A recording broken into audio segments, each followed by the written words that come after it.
Welcome to my YouTube channel all time study. आज आपकी Pratima Soni ma'am SSC MTS exam 7 मई first shift का paper लेकर आए हैं।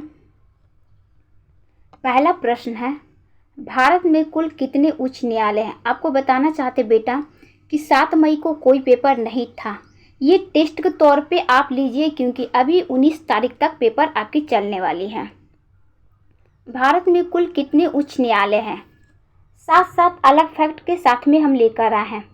भारत में कुल 25 उच्च न्यायालय हैं। और अलग फैक्ट आप जान लीजिए, हो सकता है उच्च न्यायालय नहीं पूछ के आपसे अनुच्छेद पूछा जा सकता है कि किस अनुच्छेद में है।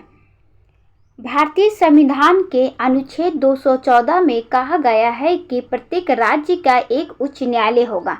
हमारा संविधान में क्या कहा गया है कि प्रत्येक अनुच्छेद 214 में कहा गया है कि प्रत्येक राज्य में एक उच्च न्यायालय होगा। तो ये संविधान के खिलाफ हो गया क्योंकि हमारा राज्य कितना है, 28 है। 28 राज्य और 8 केंद्र शासित प्रदेश है।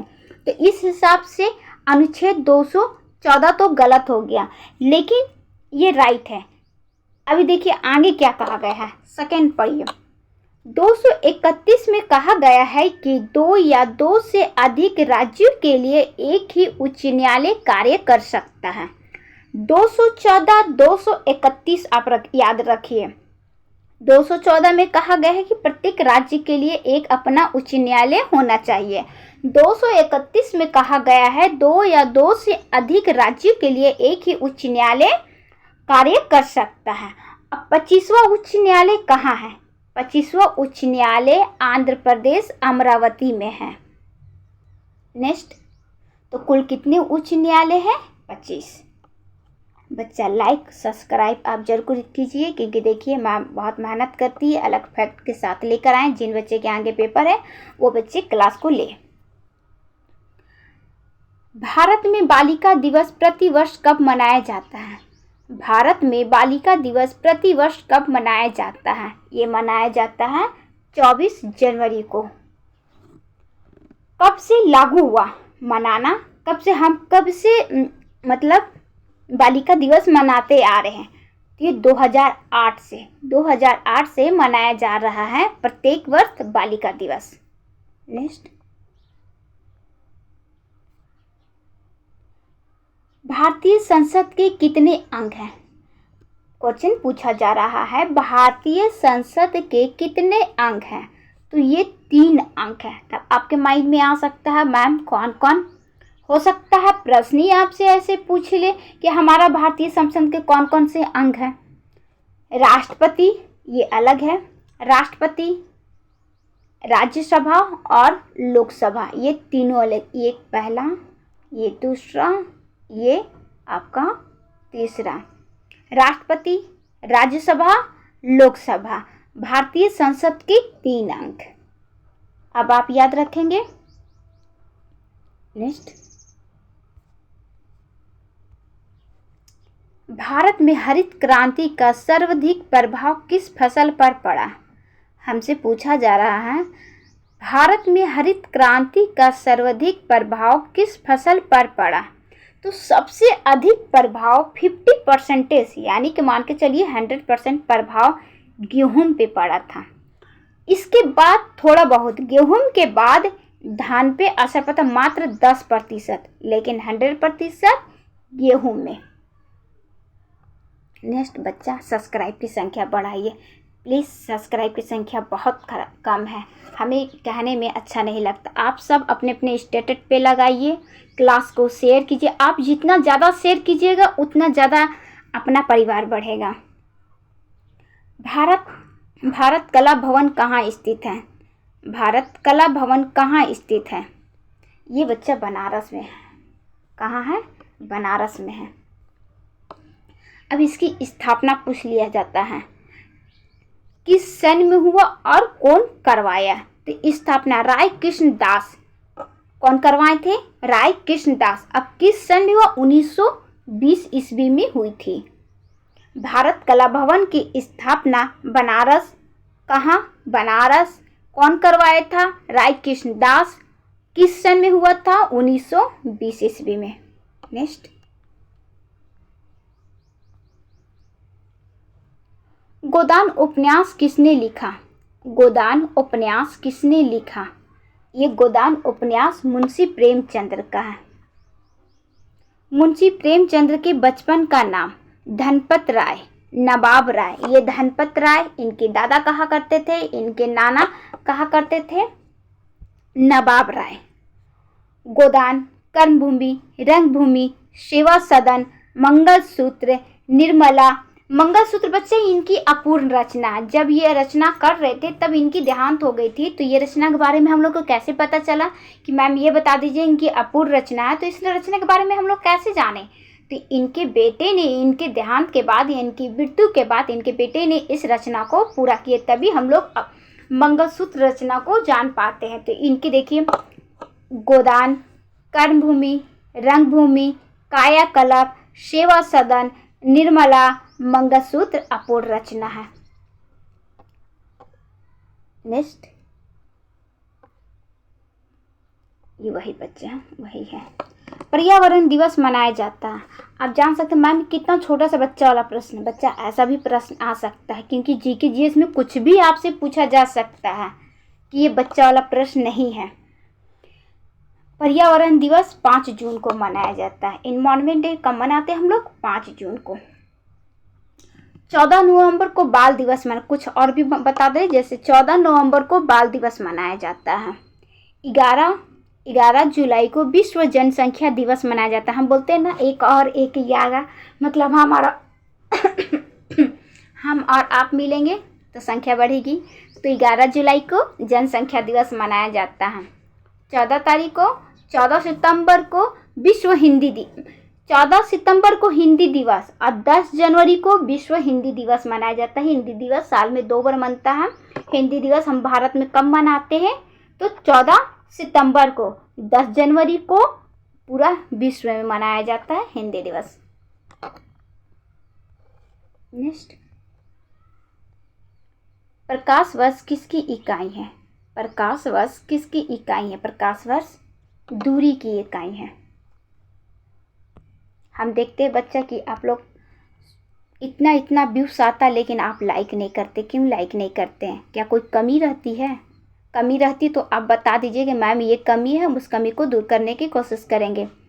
मनुष्य की लार में उपस्थित एंजाइम होता है। मनुष्य की लार में उपस्थिति एंजाइम होता है। ये गोदावरी, ये गलत है बेटा। टाइलिन होता है। मनुष्य की लार में लगभग 10%, 90% जल और 10% एंजाइम होता है।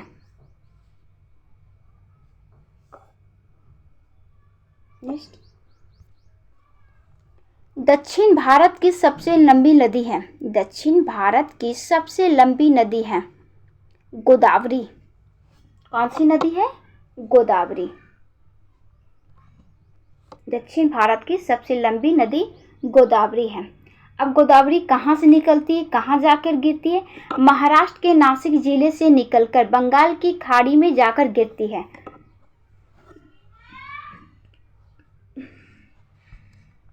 महाराष्ट्र के नासिक जिले से निकलकर बंगाल की खाड़ी में जाकर गिरती है। इसकी लंबाई लगभग कितना माना जाता है? इसकी लंबाई 1465 किलोमीटर की ये यात्रा पूरा करके बंगाल की खाड़ी में गिर जाती है। अब आपको पूरा फैक्ट समझ में आ गया। दक्षिण भारत की सबसे लंबी नदी गोदावरी कहाँ से निकलती है?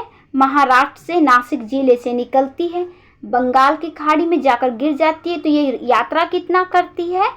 1465 किलोमीटर की ये यात्रा पूरा करती है।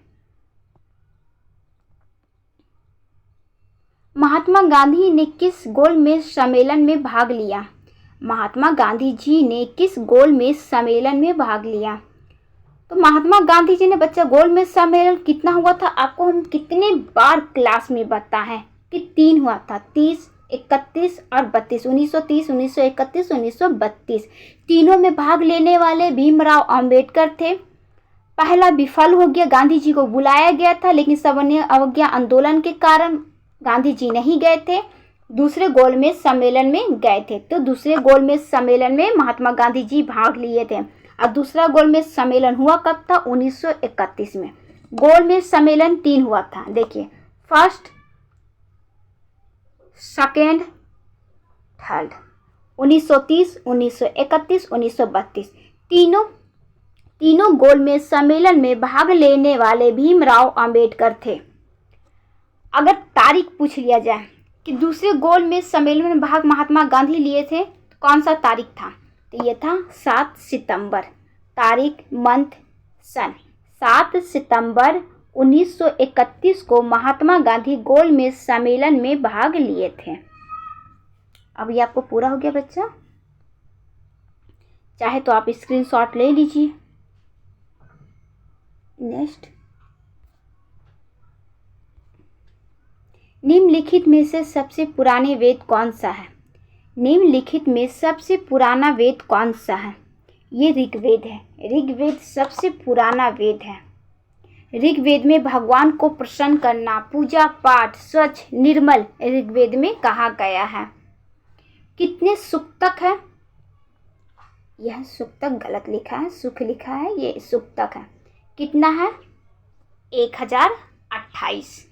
इसमें कहा गया है कि भगवान को हम कैसे प्रसन्न करेंगे, ठीक, स्वच्छ, निर्मल, साफ सुथरा, सब किसमें? ऋग्वेद में कहा गया है। गायत्री मंत्र के बारे में, जो हम लोग सुबह सुबह गायत्री मंत्र घर में लगाते हैं, वो सूर्य भगवान का नमन करते हैं, तो सब ऋग्वेद में कहा गया है।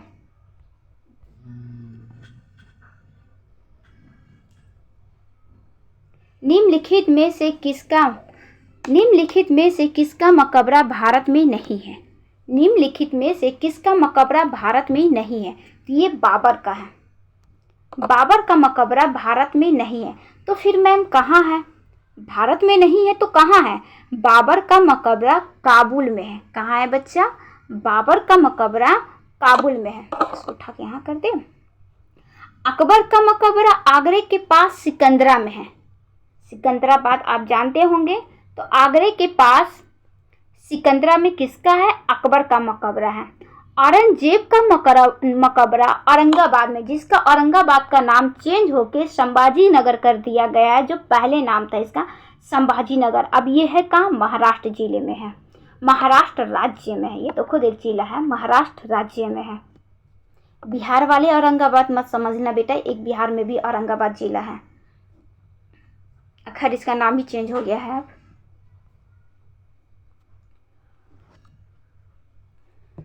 तो ये आपका पेपर समाप्त हुआ, टेस्ट। अब बताइएगा क्या ये टेस्ट कैसा लगा। 7 मई का फर्स्ट शिफ्ट का पेपर था। ये उन बच्चे के लिए है जिन बच्चे के आगे पेपर हैं। बच्चा लाइक सब्सक्राइब करना मत भूलिए। देखिए मैम बहुत मेहनत करती है, मेहनत करके ये क्लास हम लेते हैं। टाइपिंग करने में मेहनत लगती है, हमें सोचना पड़ता है, फिर देखना पड़ता है बच्चे पेपर दे कर आए हैं तो कौन सा क्वेश्चन पूछा गया है, कैसे, प्लस अलग से फैक्ट लेकर आते हैं कि बच्चे जो पूछा गया है वो तो नहीं पूछेगा। हद से ज़्यादा रिपीट हो सकता है लेकिन नहीं हो सकता, मतलब उसकी उम्मीद नहीं होती है। लेकिन अलग से क्या पूछा जाएगा, उसके पूरा रिलेटिव हम प्रश्न लेकर आते हैं। उससे ऐसे पूछ सकता है, ऐसे ना ऐसे पूछा जा सकता है। तो प्लीज़ बच्चा लाइक सब्सक्राइब करना मत भूलिए। अपने दोस्तों को शेयर कीजिए। क्लास जितना आप शेयर कीजिएगा क्लास उतना ही बढ़ेगा आगे। सब्सक्राइब कर लीजिए, जब भी हम क्लास लिया करेंगे तो आपके तक नोटिफिकेशन पहुंच जाएगा। आप हमसे पूछते मैम आप क्लास कब लेते हैं, तो हम कब बताएं कि हम क्लास कब लेते हैं, क्योंकि हम जॉब करते हैं बेटा, जब टाइम मिलता है तभी क्लास लेते हैं। तो जब आप सब्सक्राइब पे रहेंगे ना, तो जब भी हम क्लास लेके अपनी क्लास को डाला करेंगे तो आपके तक नोटिफिकेशन पहुंच जाएगा और आप आराम से क्लास देख पाएंगे। तो प्लीज़ बच्चा, सोनी मैम आपसे प्रार्थना करती है, हाथ जोड़ के निवेदन करती हैं कि आप सब्सक्राइब कर लीजिए। और अब आपकी प्रतिमा मैम फिर मिलते हैं कल GK GH की क्लास में।